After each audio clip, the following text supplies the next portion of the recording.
बच्चों, आज हम भाग्य और पुरुषार्थ नामक निबंध पढ़ेंगे।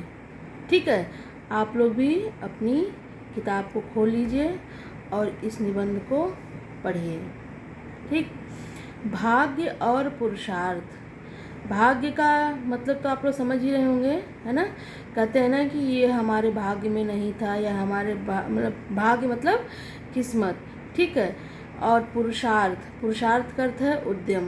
मतलब भाग्य के पीछे बैठे रहने से हमारा कोई कार्य सिद्ध नहीं हो सकता। हमें मतलब परिश्रम करना होगा, हमें उद्यम करना होगा, तभी हम जो भी कुछ अपने मन में धारणा लिए रहेंगे तभी वह हमारा कार्य संभव होगा। आज हम आपको इस निबंध का सारांश पहले बताएंगे। ठीक है, और आप लोग ध्यान से सुनिए, किताब खोल लीजिए। भाग्य और पुरुषार्थ। यह निबंध लेखक जैनेन्द्र कुमार द्वारा लिखित है। ठीक बच्चों, आप लोगों ने जैनेन्द्र कुमार का जीवन परिचय तो पढ़ा ही होगा।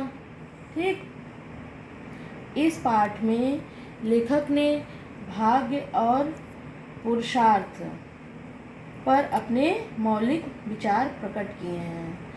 लेखक के अनुसार भाग्य और पुरुषार्थ विपरीत तत्व नहीं है। ठीक है, भाग्य और पुरुषार्थ विपरीत नहीं है, वे दोनों पारस्परिक रूप से सहवर्ती हैं। ठीक, लेखक कहते हैं कि भाग्योदय सूर्योदय के समान है। ठीक है, भाग्योदय किसके समान है? सूर्योदय के समान है। जैसे हम जानते हैं कि उदय सूर्य का नहीं होता, सूर्य तो अपने स्थान पर स्थिर रहता है, पृथ्वी घूमती है। ठीक, पृथ्वी घूमती है, सूर्य अपने स्थान पर स्थिर रहता है। जब पृथ्वी का रूप घूमकर सूर्य की तरफ हो जाता है तब उसे सूर्योदय कहते हैं। इसी प्रकार भाग्योदय है, जब हमारा रुख विधाता की ओर होता है तब वही हमारे लिए भाग्योदय कहलाता है। ठीक, एक फिर से देखिए, हम यह कह सकते हैं कि जिस प्रकार से पृथ्वी का रूप घूमकर सूर्य की तरफ हो जाता है तब उसे सूर्योदय कहते हैं, उसी प्रकार से भाग्योदय है, जब हमारा रुख विधाता की ओर होता है तब वही हमारे लिए भाग्योदय कहलाता है। भाग्य तो घूमते हुए चक्र की तरह होता है। भाग्य घूमते हुए चक्र की तरह होता है। विधाता सभी प्राणियों और सभी जीवों में व्याप्त है, उसकी स्थिति सदा बनी रहती है, क्योंकि जब उसका अस्त नहीं होता तो उदय कैसे हो सकता है। हम अपनी अपेक्षा से ही भाग्य का उदय मानते हैं, लेकिन वास्तव में ऐसा नहीं होता है। इसी जगह पुरुषार्थ का औचित्य है। हमें भाग्य को कहीं से खींचकर नहीं लाना है, अपितु अपना मुंह ही उस तरफ मोड़ लेना है। ठीक, मतलब भाग्य की तरफ हमें अपने आप को उसकी तरफ अपने मुख को करना होगा। हमारे अंदर अहंकार का भाव होता है। हम चाहते हैं सब कुछ हमारे अनुकूल हो, परंतु अचानक आने वाला दुख हमें अंदर जो है मतलब अंधकार में कर देता है। हमारे अंदर अहंकार का भाव होता है। हम चाहते हैं सब कुछ हमारे अनुकूल हो, परंतु अचानक आने वाला दुख, ठीक, मतलब दुख जो अचानक आ जाता है वह दुख हमें अंदर तक भेद देता है। यह दुख हमारे अहंकार को नष्ट कर देता है। इसलिए दुख ईश्वर का वरदान और अमृत है, क्योंकि दुख में मनुष्य का अहंकार समाप्त हो जाता है और प्राणी ईश्वर का स्मरण करने लगता है। दुख में यदि हमें ईश्वर की कृपा का अनुभव हो जाए तो वास्तव में वही क्षण हमारे लिए भाग्योदय का समय है। ठीक, पुरुषार्थ का भी यही लक्ष्य होता है। यदि हम पुरुषार्थ का लक्ष्य कोई और मानते हैं तो यह हमारी भूल है।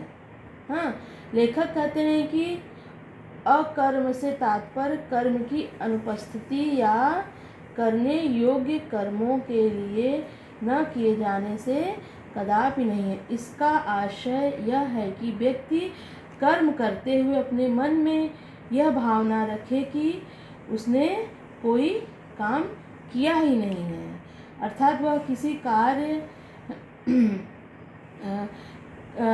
का कर्ता नहीं है, वह किसी कार्य का कर्ता नहीं है। घमंड और अहंकार की भावना से किया जाने वाला कार्य सफलता और सिद्धि के स्थान पर यदि बंधन और क्लेश को उत्पन्न करता है तो इसमें तर्क की संगति नहीं हो सकती है।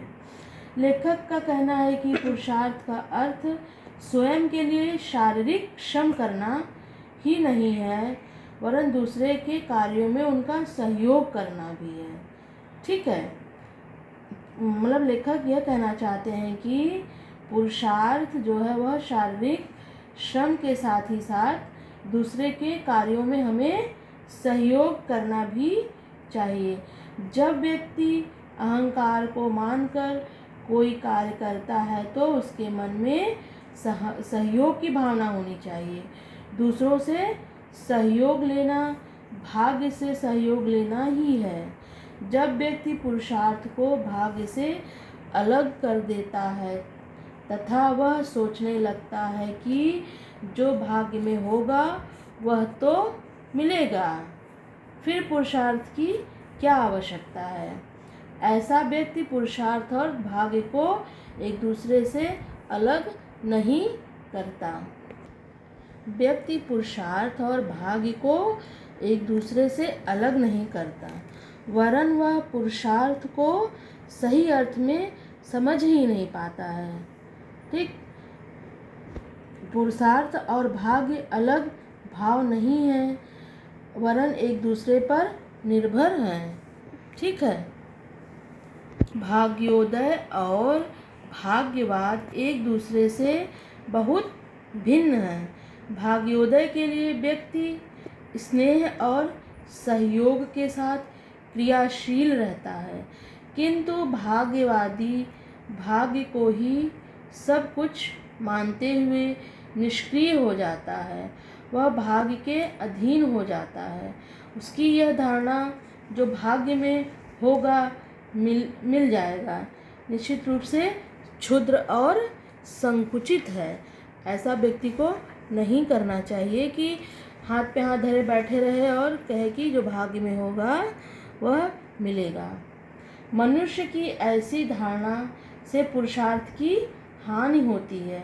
हमें अपने भाग्य से अलग नहीं मानना चाहिए पुरुषार्थ। यदि हम भाग्य के प्रति आत्मीय बन जाएं और ईश्वर पर विश्वास रखकर अपने कर्तव्य का निर्वाह फल की इच्छा के बिना करते रहें तो भाग्य के साथ हमारा कोई विवाद नहीं रहेगा। हमें प्रत्येक पल भाग्य के उदित होने का आभास होगा। मनुष्य का सहयोग की भावना से किया गया प्रत्येक पुरुषार्थ मनुष्य के भाग्य के मार्ग को फैलाता है। जो मनुष्य भाग्य के प्रति समर्पित होकर परिश्रम करता है वह सफलता की ओर बढ़ने लगता है और उसे निरंतर लाभ मिलता है। इसके साथ ही जो मनुष्य केवल अपने परिश्रम पर भरोसा करता है और भाग्य की उपेक्षा करता है वह विधाता के प्रति ही नहीं वरन स्वयं के प्रति उपेक्षा के भाव रखता है। स्वयं के प्रति वह उपेक्षा का भाव रखता है। वह अपने जीवन की गिनती के वर्ष बिताकर काल के गाल में समा जाता है, परंतु सृष्टि अनवरत चलती रहती है। उसके रहने या न रहने से सृष्टि पर कोई प्रभाव नहीं पड़ता है।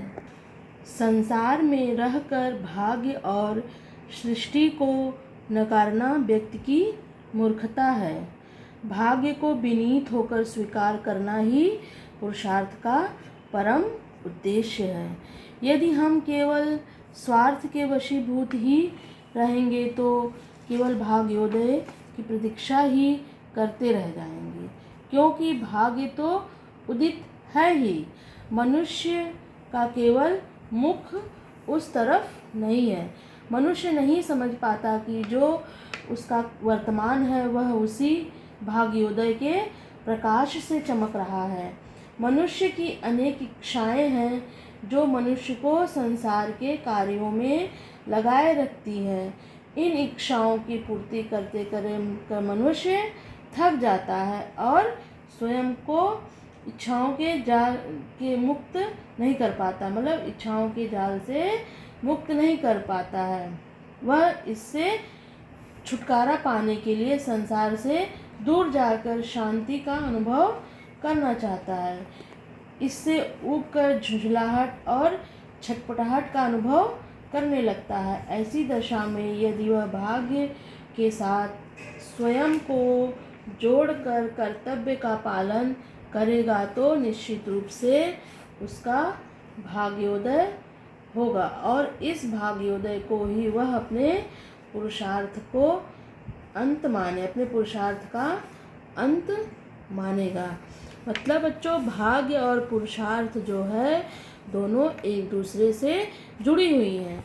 मतलब भाग्य पर बैठे रहने से भी हमारे किसी कार्य की सिद्धि नहीं होगी, और यदि हम लाख कठिन परिश्रम करते रहें, यदि हमारे भाग्य में वह वस्तु पाना नहीं है तो वह हमें नहीं मिलेगा। इसलिए हमें दोनों पर विश्वास रखना होगा और अपने से कठिन परिश्रम करना होगा।